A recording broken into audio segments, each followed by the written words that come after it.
Hello, what's up? Katapos ko lang magluto ng dinner. Alabas muna ako. Bibila ko ng fries or french fries. Gabi na nga dito pala, update. Pumunta tayo sa tindahan na yon, malapit lang. At doon tayo bibili ng french fries.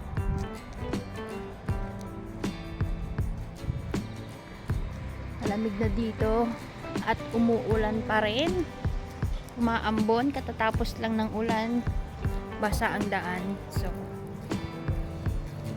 bili muna tayo ng french fries.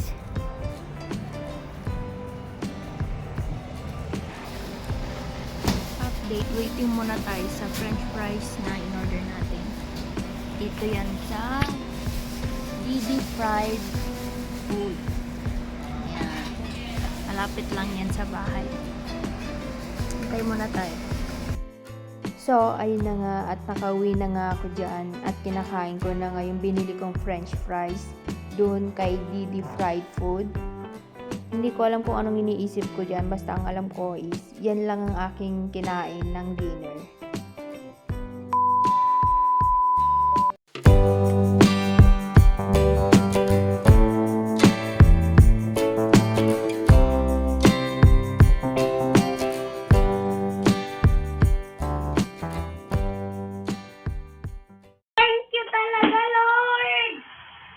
The next day.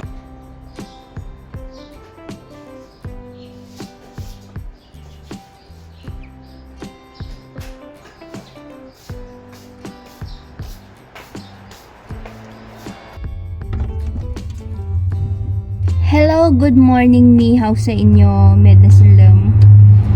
Nandito na naman tayo sa panibagong araw, panibagong trabaho ng buhay ko. Kaya samahan nyo na ako. Wag na tayong magpatumpit-tumpit pa. Let's go! At ayun na nga is ng kahapon na kahoy. Kung naaalala nyo ito, yung kinuha kong kahoy sa labas ng bahay na nahulog na sanga is aking para ilagay ito sa trash bag. So, ayun na nga, kumuha na ako ng trash bag at ito ang aking gagamitin. Walang itak dito. So, ganito lang kanilang pang putol ng kahoy. Yan. Lagarin nila. Ganyan. So, gawin na natin ang nararapat. So, umpisa na natin ang ating gagawin. At ito yon. Pasensya na sa mga labahin ko dyan. So, natural lang yan sa buhay. Nice. So, huwag na tayong mag-atubili na gawin ang ating gagawin. Banatan na natin. Go!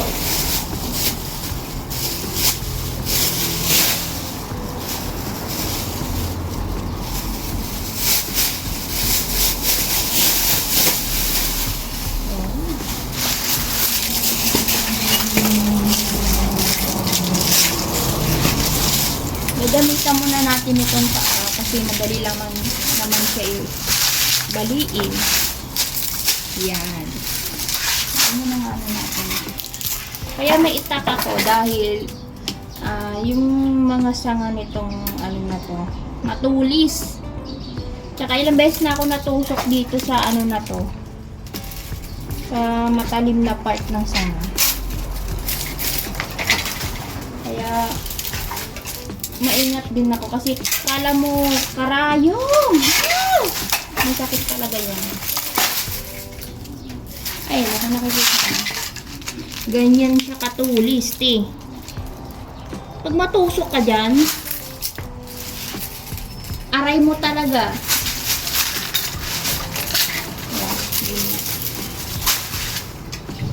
Ayan, itong part na sa dulo ng sanga. Matulis.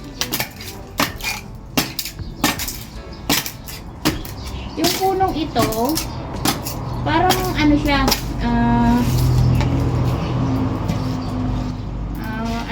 Ito yung parang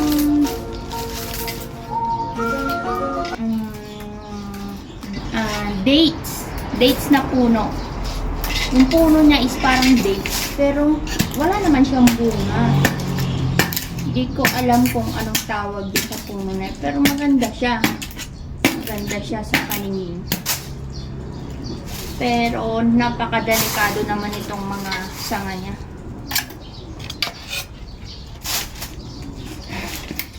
Ang mag-anak ng mga coconut tree. May ganun ba? One down. Next. Okay, dali lang sa baliin kasi sobrang dry na siya. Yung pinakauna.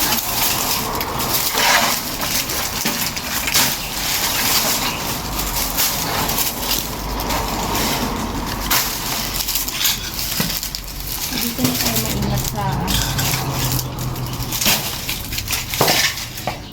pangatlo. Mo.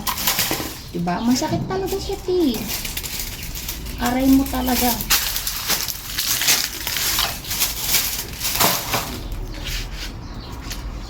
Kaya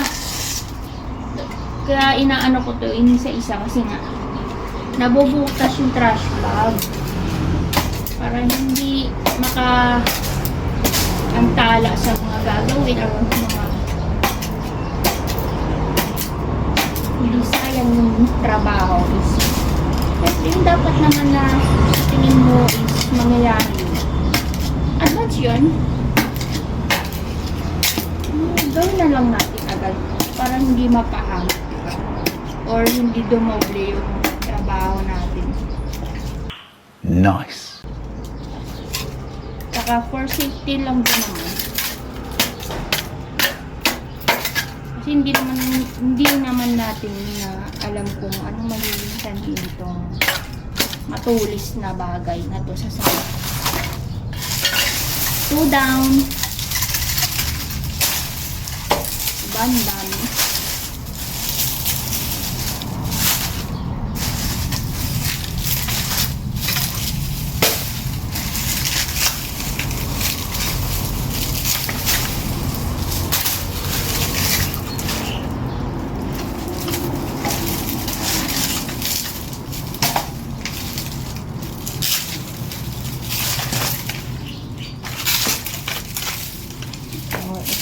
Part na matulis. Tatanggalin natin siya. Kasi minsan traidor. Uy! Sinong traidor? Bibiyak ka lang talaga ng sangat eh. Wala akong kaaway. Wala naman. Yan o. Yan guys. Yan. Yan. Matulis.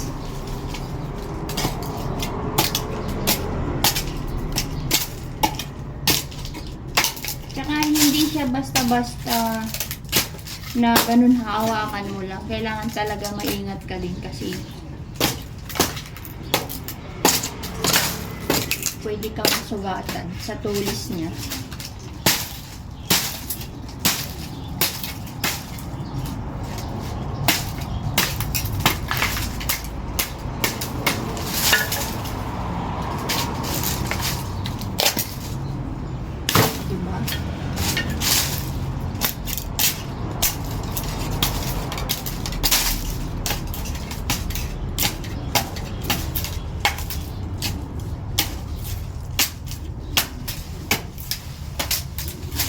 Okay, ganyan siya. Pwede nito pang gatong eh, sa probinsya. Pinanggagatong na namin yung mga ganyan.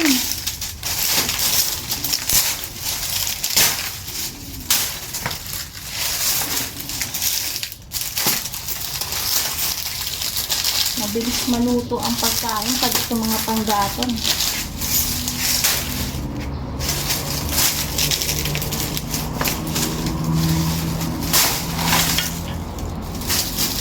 Hindi ko na nagamit yung lagari kasi nga yung buntot ng ano na to part ng sanga is payat naman. Nalalagari ako talaga minsan kasi pag mataba yan, mahirap biyakin gamit ang itak. So, nilalagari ko siya. So, ngayon naman is hindi naman pala siya mahirap. Maliin. Kaya itak lang ang gamitin ko para tanggalin itong mga matutulis. Oh, tingnan nyo. Makita yan dyan. Yan. Tulis, diba? Kasi hindi naman pwede itong ibigay din agad sa nagko-kolekta ng basura. Kasi nga, pag inabot mo ko sa kanya, matutusok talaga siya, Kasi ang mga collector ng basura dito sa truck, ang bibilis umabot ng basura, Diba?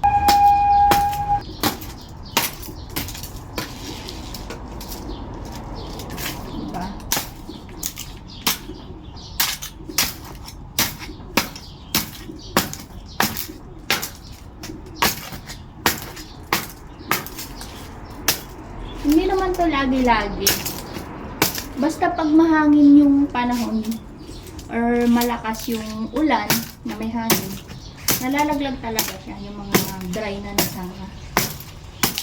So, hindi naman ko tatanggapin ng buo sa nangongolekta ng basura na truck. Kasi nga, buo. So, ginawa ko, sinap-chap-chap ko muna. Tapos, nilalagay ko sa trash bag para isang abutan na sa kolektor. Yan. And done. Nice. So, hindi ko nga nagamit tong lagari nila. Special lagari yan. Sige. Sige, yan ganyan yung lagari nila dito. O, diba? Hindi nga ako nagkamali sa... Kaya nga sinasabi ko nag-iingat ako dito sa part na tong dulo ng sanga. Kasi nga, nakakasugat talaga siya. Katulad yan. Yan. Natusok lang yan. Ganun siya katalim. Kaya iniisa-isa ko talaga siya.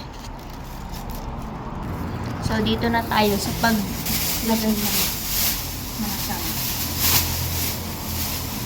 Malaki na tong trash bag.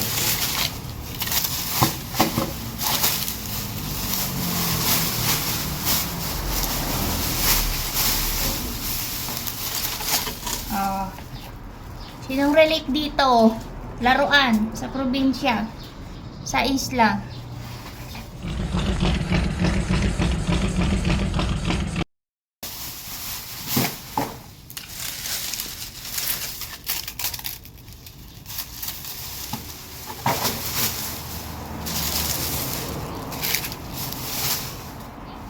Dugo siya, oh. Daplis lang yun, pero grabe talaga. Kung nakita nyo. Yung kirot niya. Para ka na broken hearted. Charis. Hindi talaga magbo-broken hearted.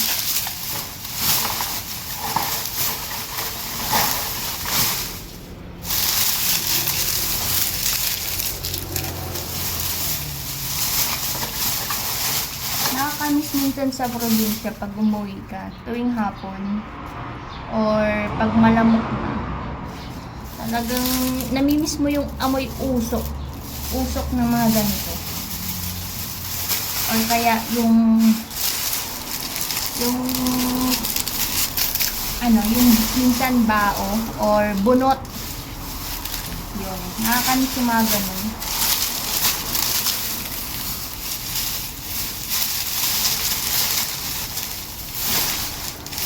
Kung pag awa ng Diyos, may pauwi tayo at makabakasyon, sana is makabakasyon ako sa isla ulit.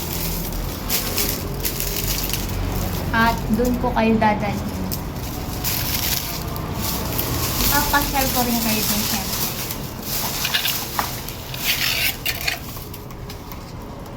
Ay, no, meron pang tira. Meron pa siyang tira. Napakadelikado pag ang taong mag-aabot nito is rascal. Ay, te. Unit yung palad mo. Ito nga, daplis lang, oh. Hindi ko nga namalayan. Ayun, oh. Harain mo. Parang natusok. Iyan, natusok. Pero, feeling ko dumaplis lang siya. Ganun katalim. Oh, diba? May panggatong na tayo. Sisi. Ready. So, wawalisan ko lang muna tong mga tira para tapos na tayo. Wait lang. A few hours later.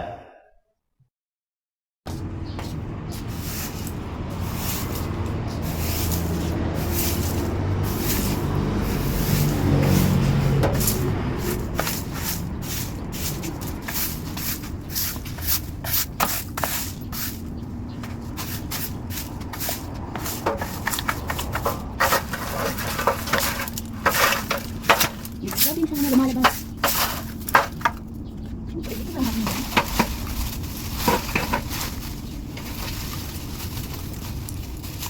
Tayo sa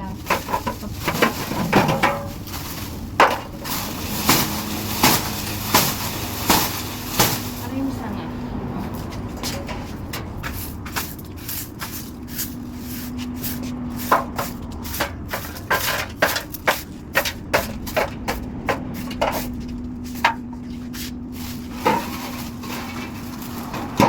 So, goods na tayo.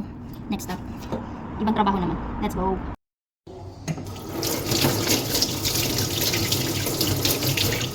So, update. Pagkakapi na tayo. So, pabanatan ko na ulit yung pang-apat na araw na biko. Nice.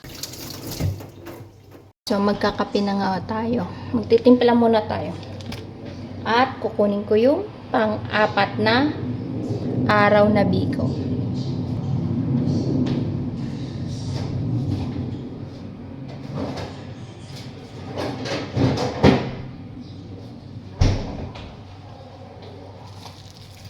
Four days. Oh, ubos na sa akin. Sa inyo, ubos na ba dyan? So guys, magkakape muna ako. Kakain muna ako ng almusal ko. At pagkatapos is magwawalis ako dito sa loob ng bahay. At magkikita tayo ulit mamaya. Bibili tayo ng itlog kasi wala ngang itlog na sa ref.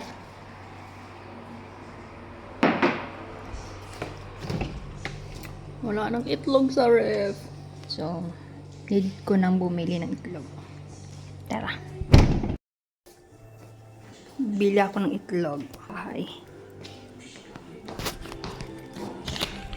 At titingin na rin ako ng pwedeng ibili sa ref na maluluto. Okay.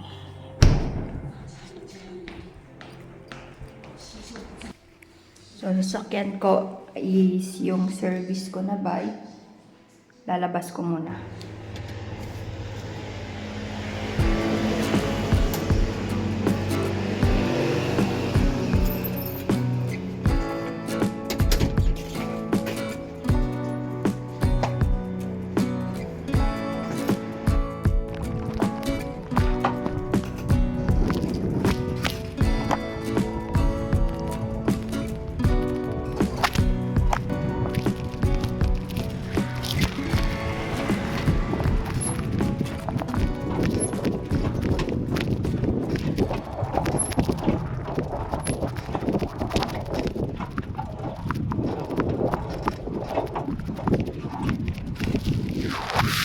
Ba makita ang view dito?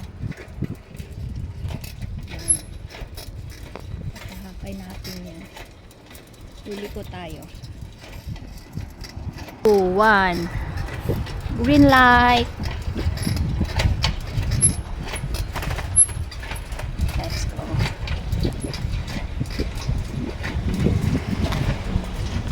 yan. Ito yung bahay na yan. Yan ako bumibili ng itlog. Native na itlog. Ligo tayo. Ganyan yung street dito. Yan.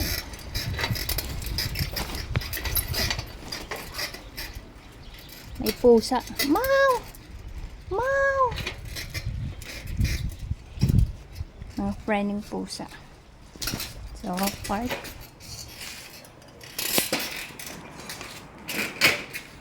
Tanungin natin kung saan si Ai. Ai? Chitan? 哎，萱美，那个外劳要奶鸡蛋，萱美，你妈有Ah, 你妈有讲吗？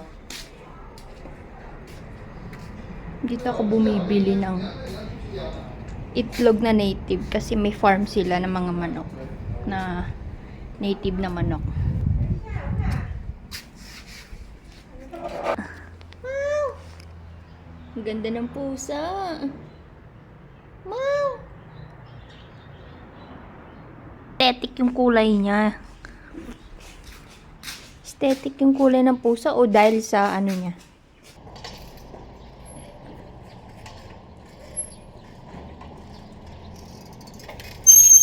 Update. Dito na ako sa unahan, sa crossing, may tindahan.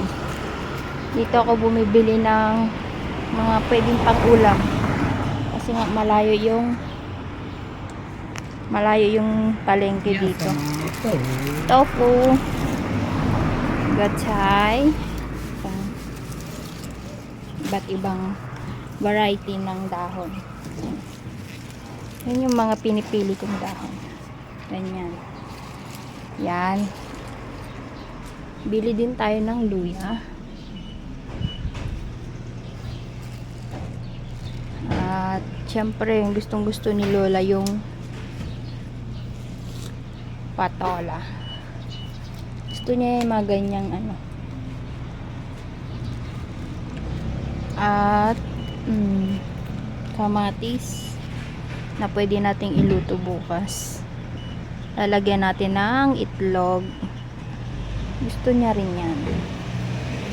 Ilang peraso, goods na yan. Ano pa ba? So, meron na tayong gulay. Okay na yun. At hintayin natin kung magkano. Tao sawa kong.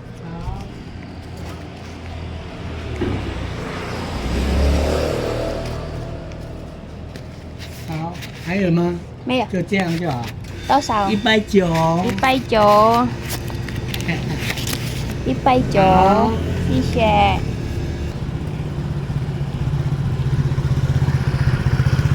dito sa kalapit ng tindahan na yan may tindahan ng baboy ayaw ma? bili tayo ng karne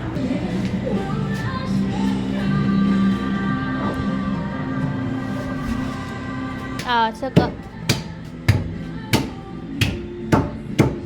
tayo ng chorizo.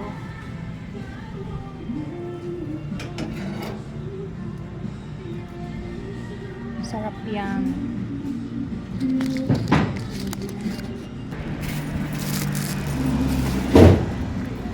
Sishini. Bili na tayo ng karne. May nakalimutan akong bilhin dito sa bilihan ng gulay. Chong.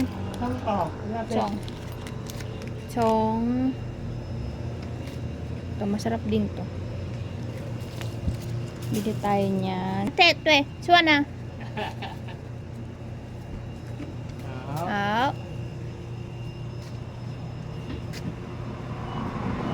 Nakabili na tayo. Goods na. 有没有？ 哎，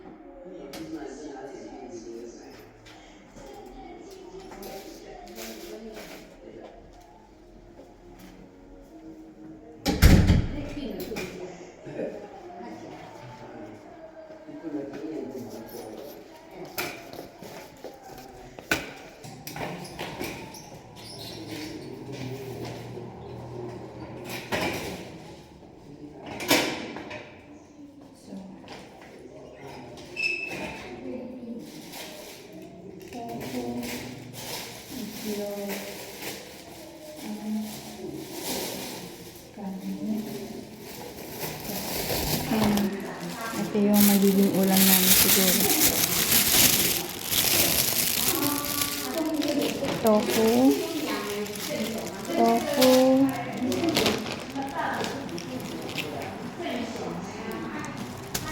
Yan. Tsaka chorizo. 2 piraso. Niluluto. Yung the rest, mamayang gabi na. Date. Ang lulutuin ko nga pala is buto-buto. Lalagyan ko ng repolyo. Tsaka, eto. Chorizo ba to o longganisa? Basta ito. Ipa-fry ko siya tapos with matching onion leeks. Yan. Tapos, mag-steam lang ako ng dahon. So, yun nga. Hindi ko na na-videoan kung ano yung naluto ko. Resulta ng niluto ko ng tanghali dahil dumating yung boss ko. At niyaya ako na pumunta sa isang tindahan dahil bibili kami ng water boiler dahil papalitan na nga namin. So, nag-ikot-ikot ako dyan sa tindahan. Ayun nga, pinapili ako sa 2 na yan at yan ang napili ko. So, chinek out na namin yan. Bye!